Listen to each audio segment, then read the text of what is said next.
First of all, we often have a misconception that networking means getting connected on Facebook or LinkedIn. That's it. But it's not actually that. So knowing people, getting the business card, and then following up, understanding about them more, making them sure about what you are, what you do, and coming to a common ground where you can add value to them, they can add value to you. Finding that and working on it. That's how I see the whole cycle of networking rather than just changing business cards and knowing people by name or two. Like adding value to your networks and keep growing it exponentially is something really important. And now we have internet well connected, so making the best use of that is.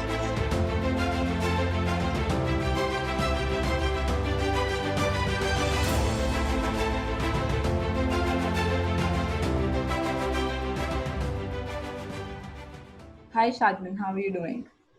Hello, I'm good. I'm good. What about you?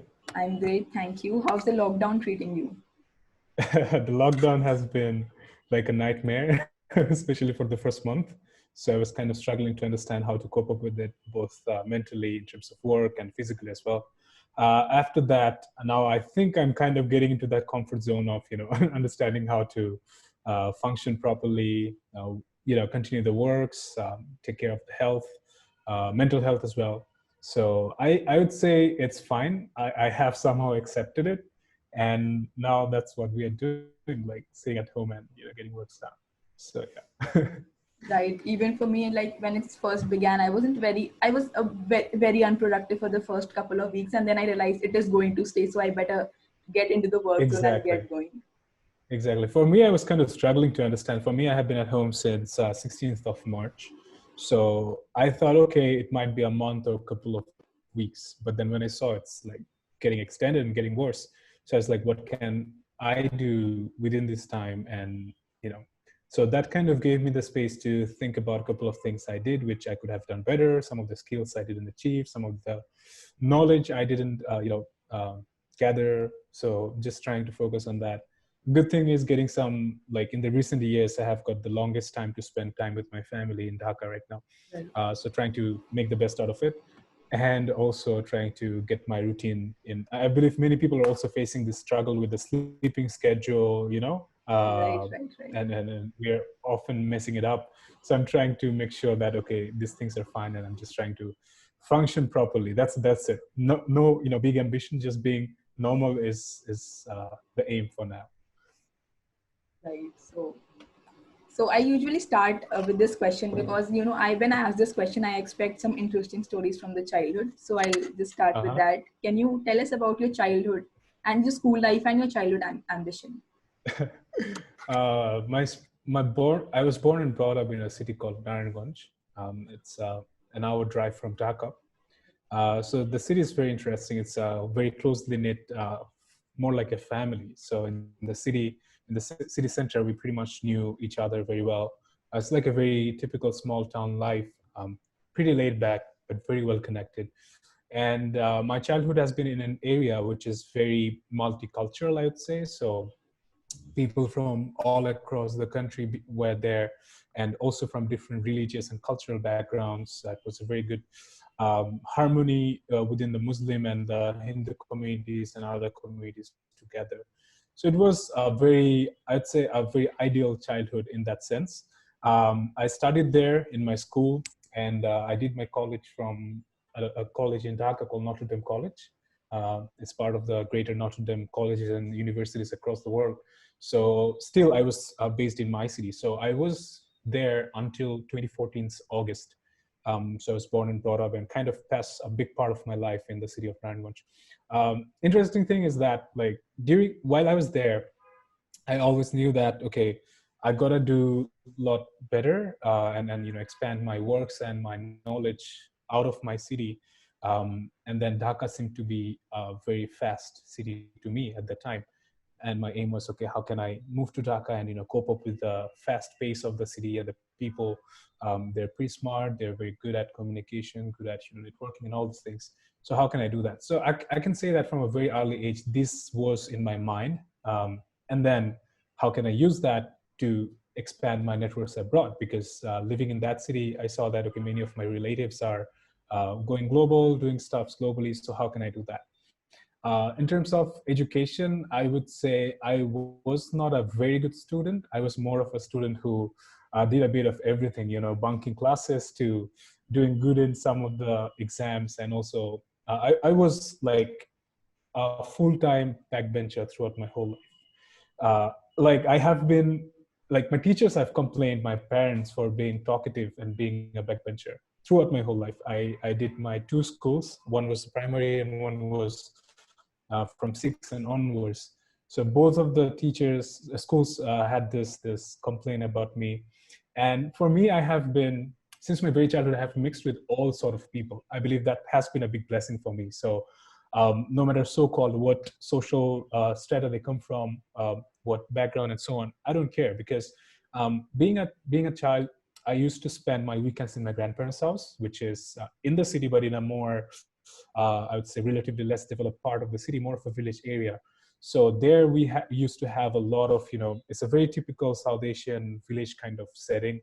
You have a big space, and then there are small houses in all across the field. And then there were people who were working in the garments factories, who were rickshaw pullers, you know, rickshaw, right? So Right. rickshaw pullers were there, and also people who are like very well educated and so on. So it was a very harmonious upbringing, I would say. And that kind of made me clear about one thing, that okay, first off, education is important, but just there's no necessity to just stick to that. You can learn a lot out of the class. Even bunking class is not bad if you are making the best out of that time. Right. And then also, like, you know, being with everyone is the beauty. And you know, it's not necessary that okay, you belong to a certain category of the society and you got to be with them. Rather, if you mix with everyone, that gives a very, very big lesson. And as a child, I have been someone who has always had made friendship with like older people. Like for me, I was very close to the, you can say, grandma, grandpa level people. I used to get along very well with them, and so on. So it was a, I'd say I'm very happy with my upbringing, and it gave me a very holistic idea about people and life. That was interesting.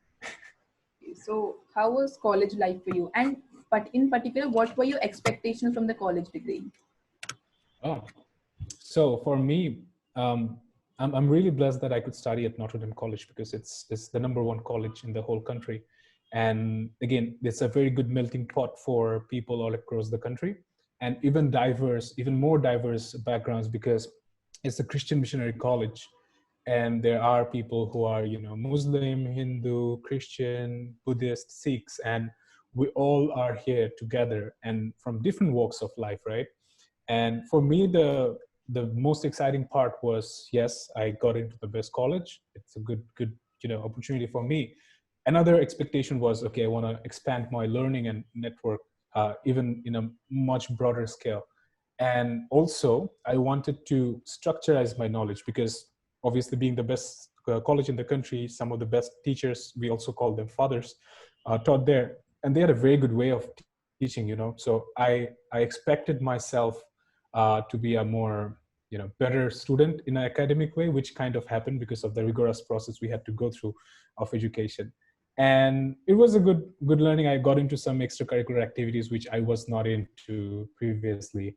So the expectations were, I would say, like the expectation I met, it's a lot beyond what I expected actually. So it was really amazing for me. Okay, so how was the first job, or where you landed at Oh, after college? so after college, so in our education system, college is actually class 11 and 12.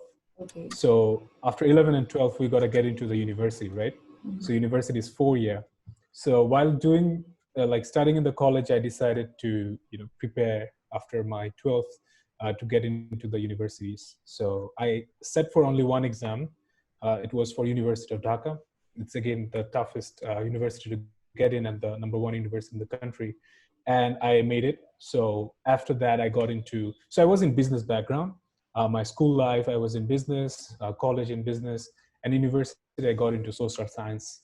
So in social science, it was a good shift for me, but then it also opened my thought process in a different way, which helped me to understand more about how the society works, how the, you know, political sciences, economy, communication, sociology, all these things.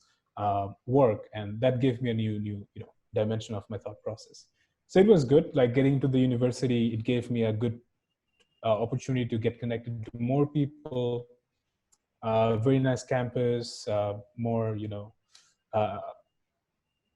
broader horizon to learn things and so on. So it was a good shift from school to college to university. And I believe this shift from the college, like college was the best 2 years of my life still, of my education life, because like the whole ambience of Notre Dame College was like, I believe all the Notre Dameans will also agree with that. It was really closely knit, cozy, but then it was also a very rigorous process. Like every week you gotta survive through a lot of exams.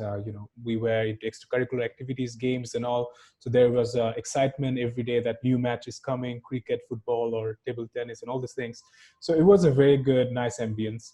And the university was more of a open-ended field to learn, right? If Okay, you so gotta, so just to yeah, clarify, you also had to go yeah, through a rigorous process to enter into college, that is class 11th and 12th, and then again the exactly. process for And university. again, yeah, Okay. exactly. And the university process is really, really tough. It's the toughest in the country. Like for one seat, I think it's like 1:100 plus people who sit Okay. for one exam.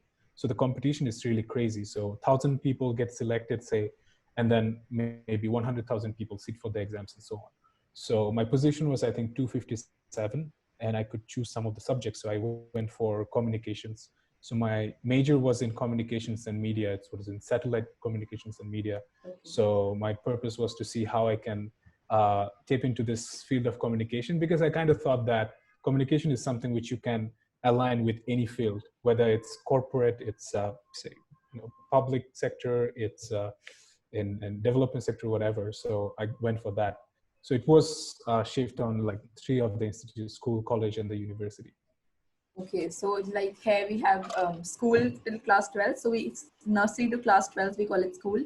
And then we have a university which Oh, regulates the curriculum for different colleges. So like after school, mm-hmm. it's college. And our graduation program is I three see. years. 3 years, I Yeah. see. Ours was four. Usually, like it's four in Yes, right, every right. university in the country. Yeah. Yeah, so that is why if we have to apply to masters, we also like masters in the some of the European country or any which Yeah. follows the WES system. So we also have to like up, apply for masters and then sit for 1 year and then apply it for further studies. Oh, I see. For us, it's like direct. If we have like IELTS, SAT, and all this, we can just directly go for the masters. We don't have to do a year.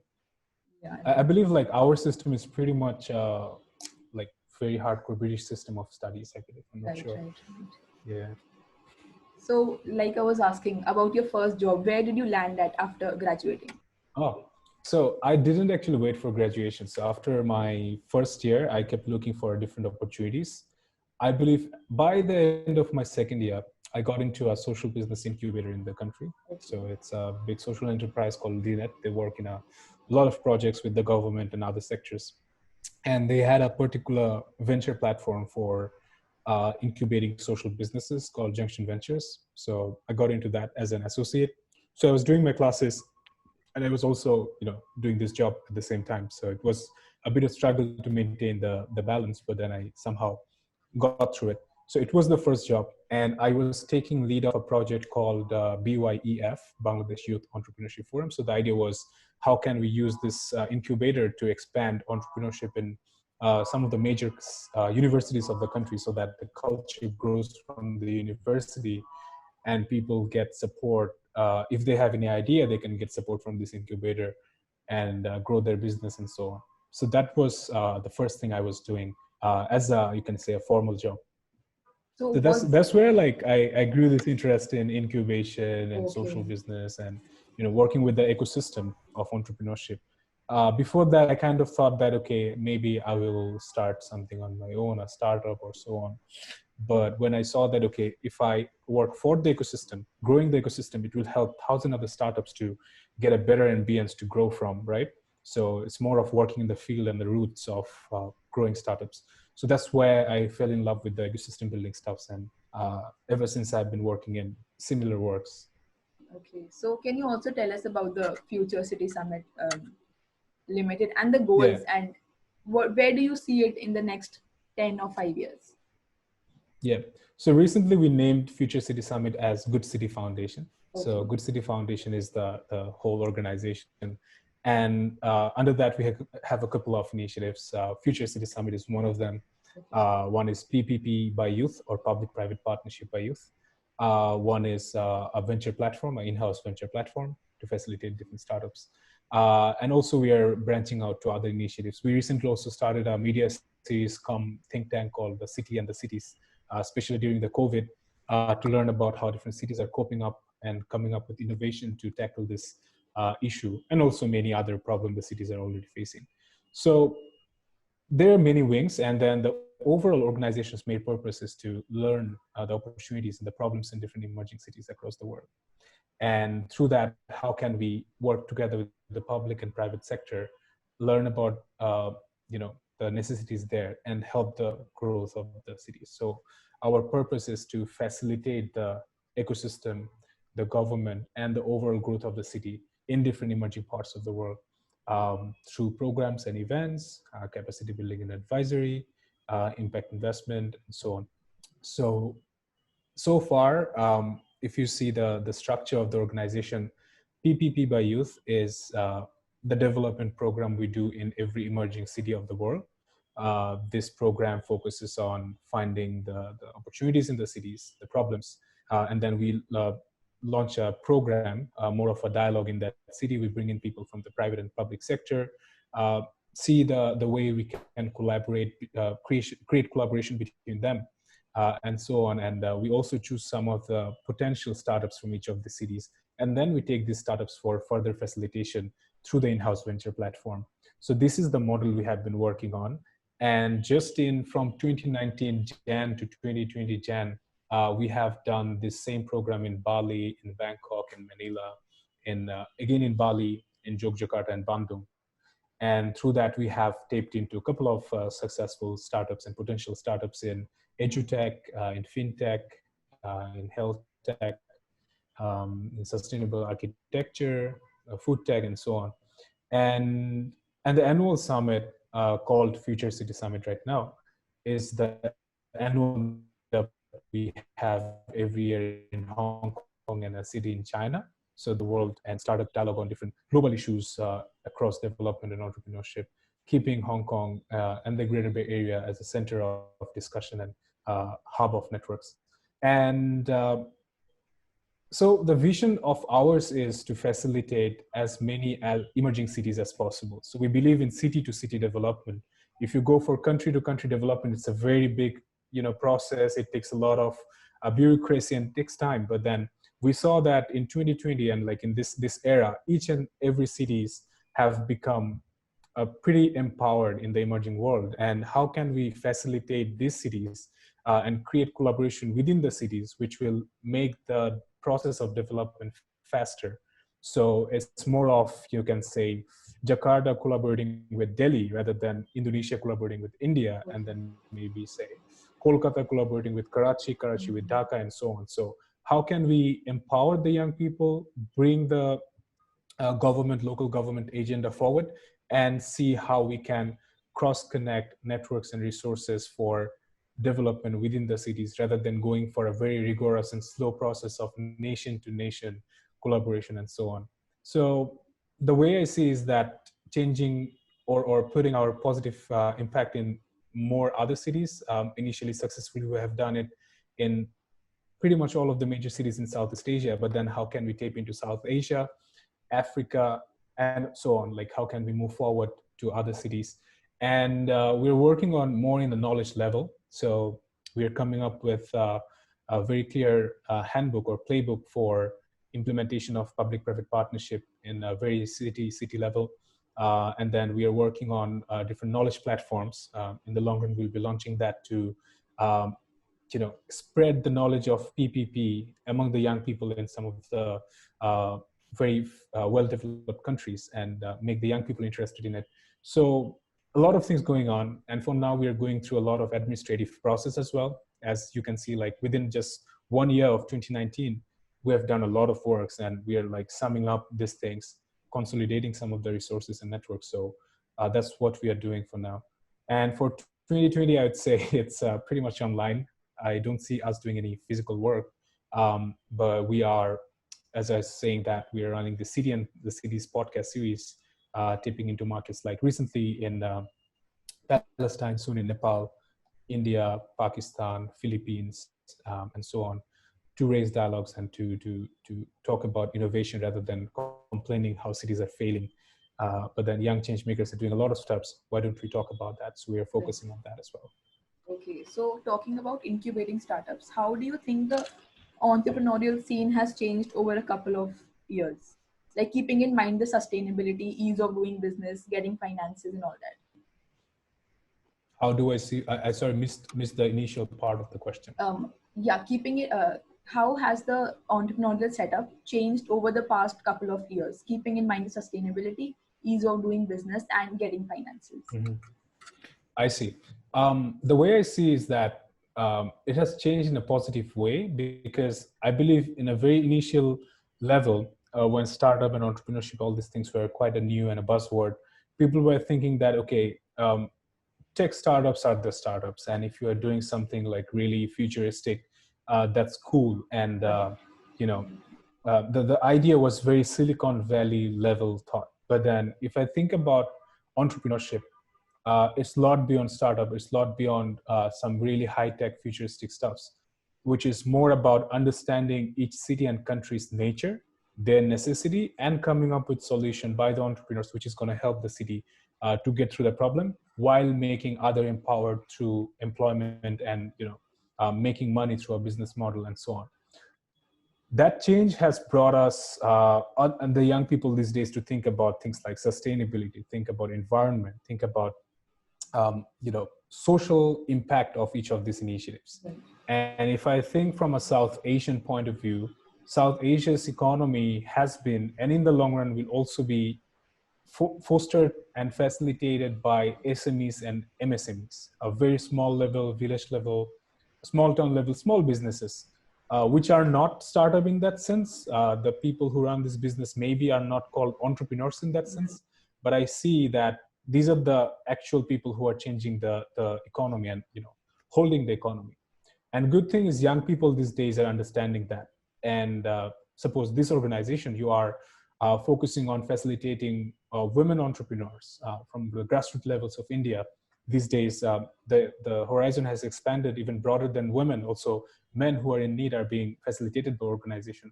So this is a positive change I see. People, the young people thinking about sustainability, thinking about the need first, rather than going for some really cool innovation which might not be necessary for the country, but it's cool and come up with that. So a lot beyond that. But then another good thing is how innovation in technology and other sectors are coming together uh, to think about sustainability as well. So it's not just a social cause-driven initiative. Rather, entrepreneurs are coming together with technology and social costs to work hand in hand. As a part of that, we see agro-tech, we see food tech, we see edu-tech, which has a social purpose, but also is ready for taking lead in the future through technology and innovation. So that's a very positive shift I see. And talking about South Asia, I see a lot of these cities are actually getting really entrepreneurial. Like talking about India, obviously Bangalore is the place which we always know about, a very good pilgrimage for startups. I was talking to friends from Karachi. Entrepreneurship is growing there, Lahore, in Kathmandu, in Colombo, in Dhaka. So I am very, positive about entrepreneurship overall, and I see a very good trend among the young people that they are not just thinking about money, rather sustainability and the greater impact. So which is actually good. Okay, so considering the world we will step out in after the pandemic is overall it's in control, so the markets will change, the consumer needs will change, and along with that, how do you think the startup sector or the entrepreneurial setup will change? I see like the shift is kind of happening already. Like within last 2-3 months, entrepreneurs are coming up with new ways to cope up with the pandemic. As a part of that, I see working from home, working from anywhere, that culture is increasing. So in the long run, I would say people will be more easy with working from any place, and then usage of technology and internet to get connected to people rather than face-to-face meetups. These things will be changing as a part of the overall way we work, not just an entrepreneur, also people who are doing jobs will work in that way. But then entrepreneurs in general will, I would say, focus on certain industries like online entertainment. I would say gaming industry is increasing a lot, so people might be focusing on that. As we are seeing that import and export is kind of hampered during this time, also in the long run it will be hampered. So I believe entrepreneurs will focus a lot on the local economy. So mobilizing local resources, local customer base, and local creators within the city or within the border of the country, to make sure that how we can grow the economy within the country within the city. So that's the thought process change I believe the entrepreneurs will have. Another thing is that, again, thinking about the sustainability in a much better way, the social cause in a much better way, is something I'll see in the people. Because as we fall into that problem, we saw that the problem started in one part of the world and it hit another part of the world as well. So I believe it's time for the entrepreneurs to rethink that we are actually not separate from any part of the world. Right. Anything happening in India will obviously positively or negatively affect maybe say Brazil, Right. and anything in Brazil will affect China and so on. So I think the entrepreneurs, this is the time for the entrepreneurs to think in a much broader way. So how can we work in a way that's overall great for the society and the whole world, because our actions actually matter, and that's very visible in the last 2-3 years, so 2-3 months. So I believe that's a mindset change the entrepreneurs will have. And apart from that, I would say the urge of innovation and the need of coming up with new solutions will increase even more than ever before. So I believe it's our time to like forget about traditional way of working, doing business, and focus on like new stuffs. How can we come up with new solutions and a new way of working? So that's something I believe will be changing. But then still, it's something which is unprecedented. We never faced this before, and it will take some time for us to predict how things are going to look like in the long run. But from the past few months of experience, that's what I can briefly project coming forward. Okay. So, as you said, the MSME sector. So, they since they work at the ground level, and they are not. Some of them might not be very accustomed to technology and working online, Yeah, remote working yeah, basically. So, yeah. how do you think this will affect the future of MSMEs? That's actually an important thing, because like some of our professions, we are being like we're lucky enough to run our things online, but in the grassroots levels they are not, and that's already affecting them, starting from a very small stall to other businesses.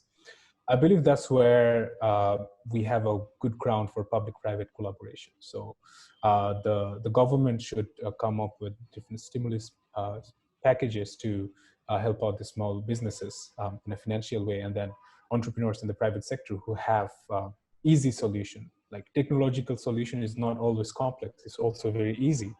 So, and then in many parts of the world, we already have good penetration of mobile phone, good penetration of internet, and pretty much these days people are easy with internet, right? We see from the number of Facebook accounts or even apps like TikTok is expanding across the world. So how can we use this tech knowledge to make it even easier for the MSME or SME owners to cope up with the market? So I would say like facilitation by the government from a bottom-up approach, and like by understanding their need and coming up with a solution would be great. Financial aids for them would be great, because if they sustain, the whole economy can sustain on that. So we need to make sure they are doing well. And the private sector innovation and solution should be integrated in the grassroots levels by the help of government, to make sure, okay, these people are not left behind and they're coming up with or coping up with the current trend. So I believe that would help. But then again, it's a big loss, and it's really hard. No matter how many ways we come up with, it's really hard for the people in the SMEs, MSME sector from the grassroots level to cope up with that. But I believe it's about time, because in general, working in emerging cities, I have seen that people from the emerging cities are very resilient, because not just COVID, we have been facing a lot of natural disaster, a lot of economic crisis, political crisis. Still, people are working. and growing, I would say. So that makes me kind of helpful.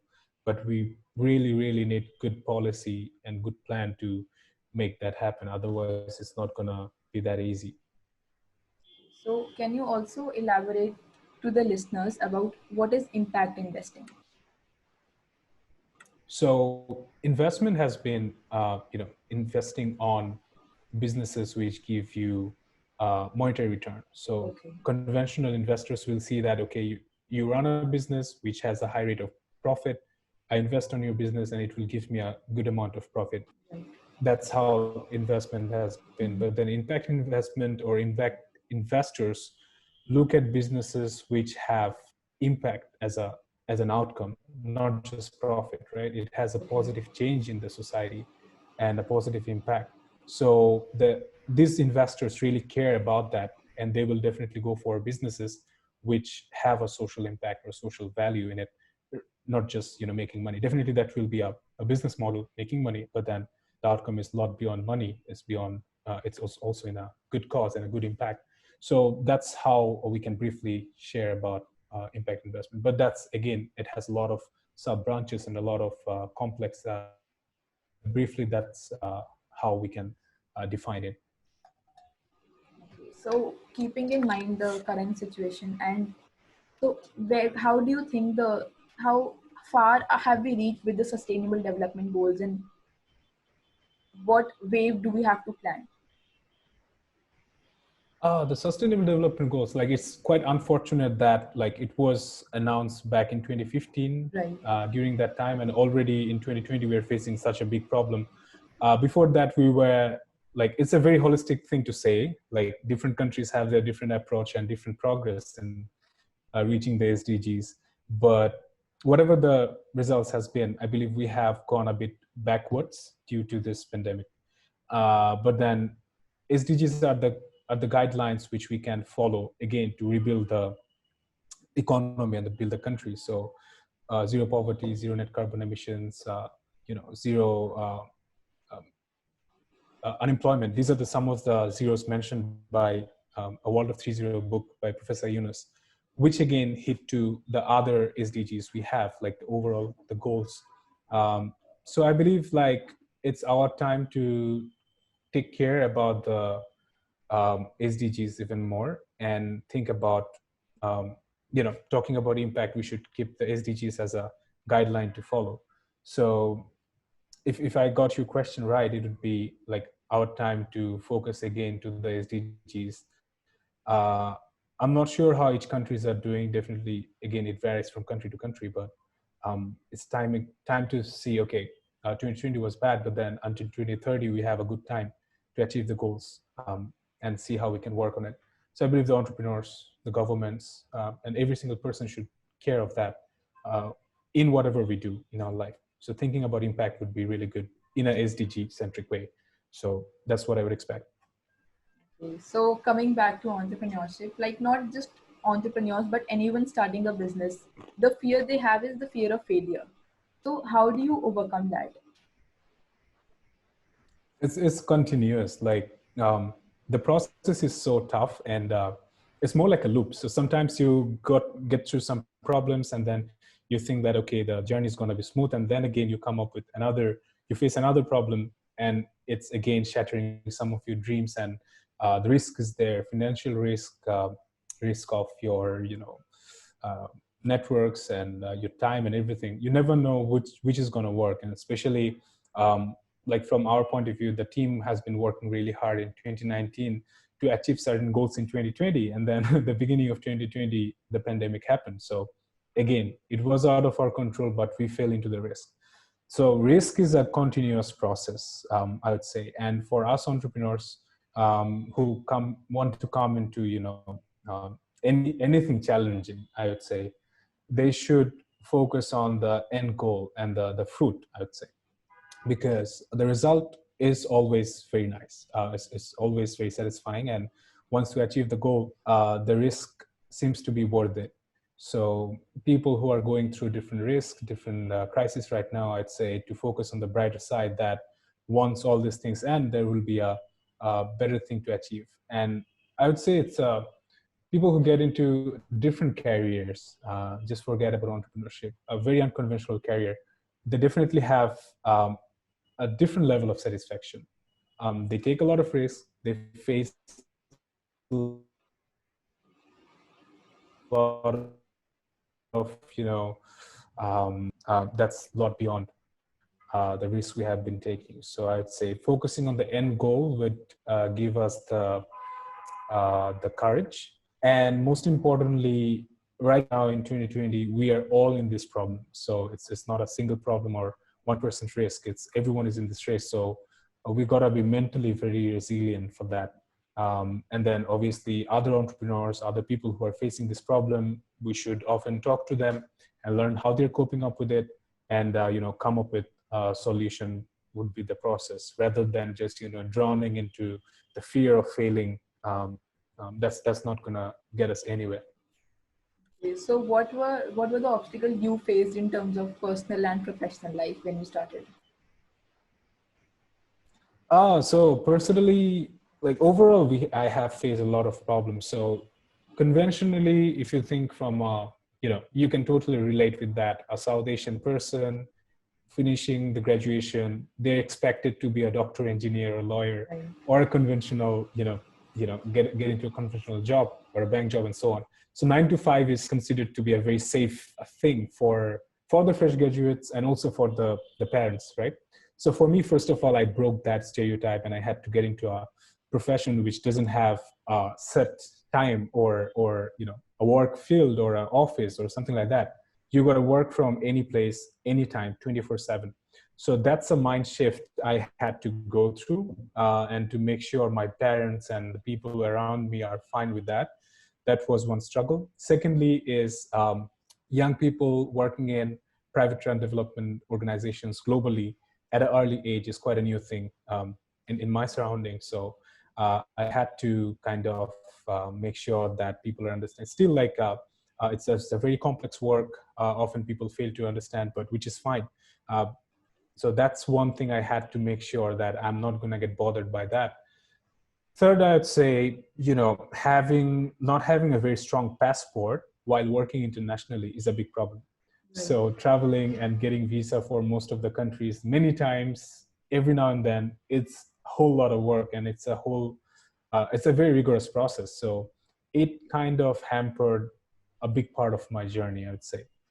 And another thing is that, it's all about learning constantly. So the world is moving really fast, really in an advanced way, but then often the upbringing or the education system we often go through might not cater to that need, right? So the necessity is something else in the market, and we are taught something else. So there is a huge gap in the education and the real practice. So for me, it has been a struggle to reduce this gap by constantly learning new things, understanding things, and coping up with that professionally. So that has been a struggle as well. And these are some of the struggles, I would say, like very basic, some social, some educational, some setbacks, and all these things. But everything else has a good result when you keep going and keep not focusing on that, because maybe you are having this problem, someone else apparently you think they're having a lot of privilege, but they're also facing a lot of problems. So just avoiding the problems and focusing on the end goal and the good result is the key, I'd say. So how what are the crucial key points that you need to keep in mind while trying to build connections and networking with people from around the world? First of all, that's quite a long thing to talk about, but I'll try to summarize it in a short way. First of all, we often have a misconception that networking means getting connected on Facebook or LinkedIn. That's it, but it's not actually that. So knowing people, getting the business card, and then following up, understanding about them more, making them sure about what you are, what you do, and coming to a common ground where you can add value to them, they can add value to you. Finding that and working on it. That's how I see the whole cycle of networking, rather than just changing business cards and knowing people by name or through Facebook. So that's a misconception we often have. We often do not focus on the end goal or utilization of the network. That's what we need to keep in mind. Secondly, would be the nature of networks differ a lot. Sometimes you come across people in the morning, at night you find out something similar, and you start working on together the next day. But then there are networks which you got to nurture with time for years, and at a point it comes to a result where you see that, okay, I have something similar. Okay, I can collaborate that person with that person I knew like 2 years back. So it grows with time, and not always all the networks work and give you results right away. So we got to focus on that. And another thing would be, it has to grow exponentially. One network leads to five, five leads to 50. So we got to focus on that. It's never enough. We might sometimes think that, okay, I have enough networks. I'm very well connected, but it's a myth, because the world is changing fast and we need more network to grow. Um, and another thing would be keeping the mind open when you're doing networking, not focusing on the maybe the background, the cultural, political views of the person, nationality, or any other views which might not align with you. Because again, we are living in a global village, and all these things should not matter when we do networking. And another thing would be respecting everyone would be the most important thing. Once you respect someone's hard work, someone's journey, and you know that person, that actually is a valuable network, rather than a couple of people, but then you are not much uh, aware or respecting their hard work, and that will not lead to a good collaboration, I believe. So these are some of the very basic things just came up to my mind, but there are a lot beyond that. But then again, like adding value to your networks and keep growing it exponentially is something really important. And now we have internet well connected, so making the best use of that is important. Right. So I've also heard this um, while talking to speakers, like as Generation Z and millennials, we have a lot of information at our disposal. So whereas sometimes it might act as a deterrent, we do not know how to filter out the right information and how to not. So what do you think should be the process while we're approaching to Yeah. this whole bundle of information that's available? So your question is like, as we have a lot of information, how can we Yes, how do we filter not out the get right lost in it, ones? and how do we Yes, filter it yes, out? absolutely. I would say definitely we're living in a social media era where a lot of information is abundant in the social media. But then I would say social media is the last thing to take information from, because it's everyone's own perspective, and it's not going through a editing or any process. So they're just putting things they feel like. So avoiding that would be the first step. Secondly, going for well recognized news platforms or media platforms. Both in the YouTube, we have a lot of good channels, say Vox and Vice TVs or BBC, CNN, whoever has different point of view, they believe in different news. So going for the conventional news platform is better. But then for raw knowledge, I would say going for books would be good. Going for the books, because books have unbiased, mostly unbiased knowledge, and a very broader idea about different things. So that will really help. But then again, we have a lot of confusion in it as well. So filtering knowledge is a tricky process. It's not just about the media platform, also people's culture, people's point of view often make us believe in certain news, which might not seem to be right, but we often tend to Right. believe in that. And I believe in, like in South Asia, there is a common problem, like in the WhatsApp groups, in Facebook groups, we have a lot of wrong information, Absolutely. especially The during WhatsApp Corona crisis. We forwards. saw a lot of uh, the WhatsApp forwards are the worst thing ever, and people are coming up with wrong information in the YouTube channels. So, especially in the pandemic, we saw also not just that, it has a cultural, religious dimension to it as well. So, certain things about different culture and religion, we tend to believe that more. So, I believe we need to forget about these things and forget about conventional social media platforms as a source of information, rather go for well recognized news platforms. And then again, if we have questions about their transparency, we can go for books, we can go for other well recognized platforms internationally as well, if we think the national some of the places are not giving clear information on it.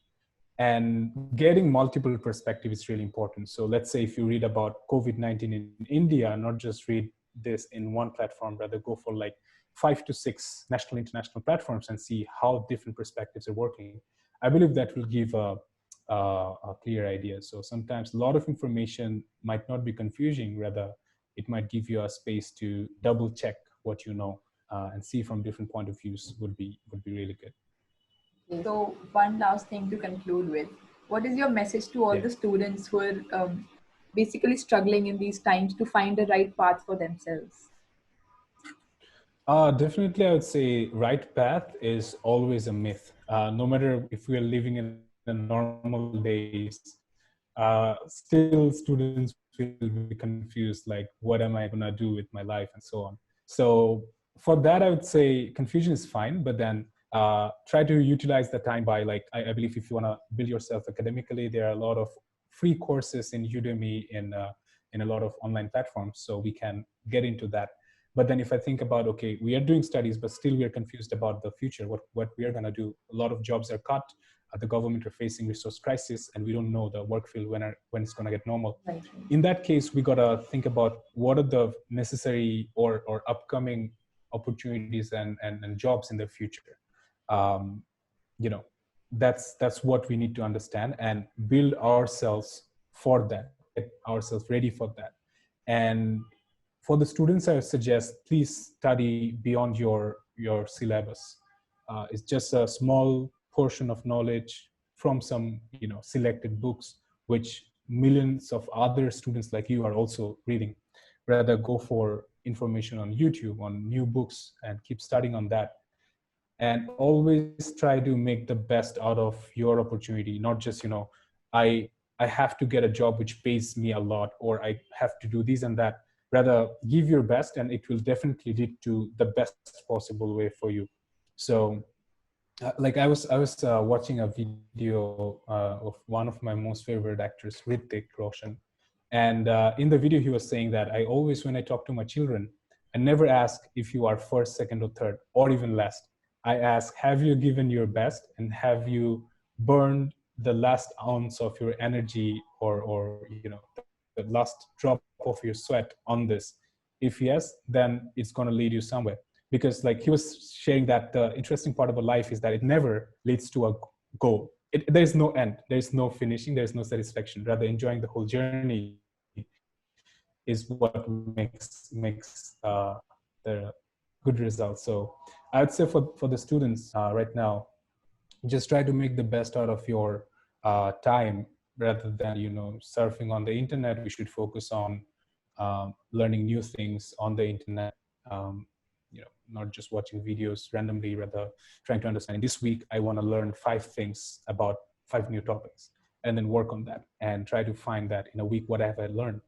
um, and try to project the future. It's really important because we often focus on the current thing. Okay, currently these 5 jobs are very highly demanded, let's work on it. So once you graduate after 4 years, you will see that these jobs are obsolete, and you need new skills for new jobs which are coming up. So focus on 5, 10 years from now, and then work accordingly. I think that will reduce the possibility of losing your path. But then again, it's a tricky process. You got to be always learning new things. So this also reminds me of like this incident I remember from my childhood. So my mom used to ask me by the weekend, end of every week, so did you fail at something? So I initially used to be very irritated with that question, like why is she asking me that? But then, like when I Yeah, said no, she said, which means you haven't tried anything challenging. So after a while, I realized, and then whenever I failed exactly. at something, I used to come home excited. Hey, mom, I failed at this. Exactly. Like for me, I always try to push myself beyond my comfort zone, like a lot beyond my comfort zone. And tough situations when I am like confused what I'm doing, and I feel really uncomfortable. But when I go through that, I see that okay, I learned something new, which I didn't before, and now it makes me even more brave that okay, I can tackle these issues.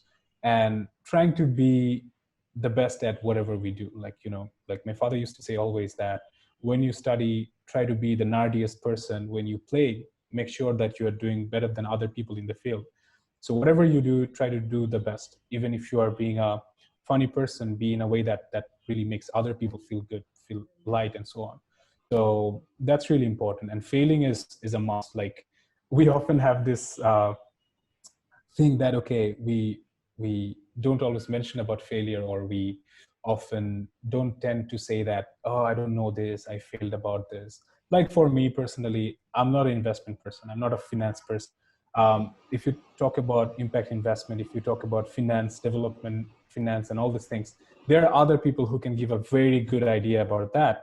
For me, my main focus is on development, especially in public-private sector, public-private partnership, by youth. So I can talk more about that. But for the ventures, for the investment, all these things, there are other people who are great at this.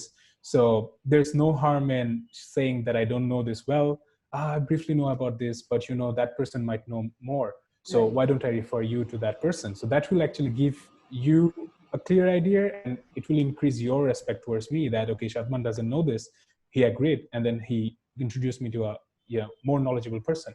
That's how things should work. Sadly, I have seen this culture in South Asia overall, is that people don't always tend to admit what they don't know, and they don't always tend to uh, admit the failure.